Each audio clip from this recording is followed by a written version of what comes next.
5 months after being asked to investigate, the senior civil servant Sue Gray finally delivered her hotly anticipated report on lockdown busting parties in Downing Street.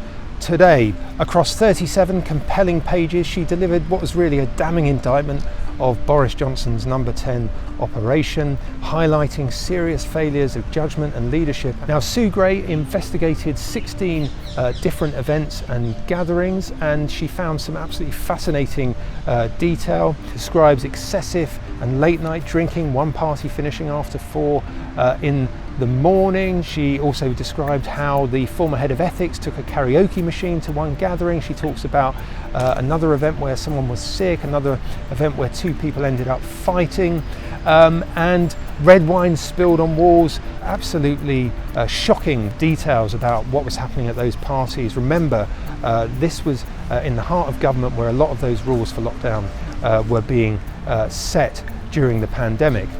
Probably worth though just looking in closer detail at one particular event. This was on the 20th of May 2020. It's become known as the Bring Your Own Booze Party. It was instigated by the man who at that time was running Boris Johnson's private office, Martin Reynolds. And what we see in Sue Gray is, for the first time, all the sort of emails and exchanges that were flying around in preparation for that party. So 200 staff were invited to that event, which Boris Johnson himself attended. But what's really, really interesting is that we see that there is clear recognition from those officials involved in organising it that this could be perceived as being against the rules. We see one email from an advisor to Martin Reynolds saying that people should be mindful of the fact that a daily COVID briefing was actually happening that very afternoon before the party, and so people should consider the fact that journalists, cameras will be leaving that press conference while they're arriving for the party, and in one instance a warning not to go waving bottles of wine around.